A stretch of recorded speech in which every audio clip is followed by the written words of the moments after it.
আবারও দেখা যাবে এমএসএন ত্রয়ী।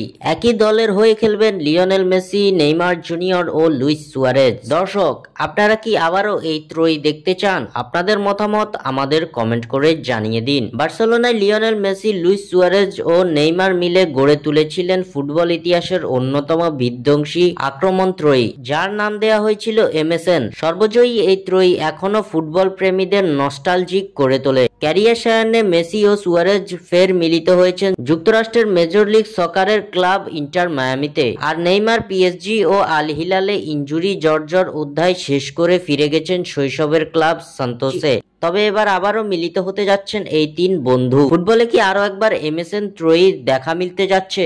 এমনই সম্ভাবনার গুঞ্জন ভাসছে বাতাসে। এমএলএস এর ক্লাব ইন্টার মায়ামি নাকি মেসি সুয়ারেজের সঙ্গে নেইমারের পুনর্মিলনীর ব্যাপারে ভাবছে, এমন খবরই দিয়েছে ব্রিটিশ সংবাদ মাধ্যম ডেইলি মেল। মূলত 2026 বিশ্বকাপকে সামনে রেখে এমন পদক্ষেপ নিতে যাচ্ছেন নেইমার জুনিয়র। সূত্র বলছে, নেইমারের প্রতিনিধি দল বুঝতে পারছে যে 2026 বিশ্বকাপের বছরকে সামনে রেখে যুক্তরাষ্ট্রে ব্রাজিলের সর্বোচ্চ গোলদাতাকে নেওয়া মাঠের ভেতরে ও বাইরে দুই ক্ষেত্রেই বড় লাভজনক পদক্ষেপ হতে পারে। যদিও এখনো শুরু হয়নি কোনো আনুষ্ঠানিক আলোচনা। সান্তোসের সঙ্গে নেইমারের চুক্তি রয়েছে চলতি বছরের ডিসেম্বর পর্যন্ত। এরপরই অন্য ক্লাবের সঙ্গে আলোচনায় বসতে পারবেন ব্রাজিলিয়ান প্রিন্স। তাই ধারণা করা হচ্ছে আগামী শীতকালীন ট্রান্সফার উইন্ডোতে ইন্টার মায়ামিতে পাড়ি জমাতে পারেন নেইমার জুনিয়র।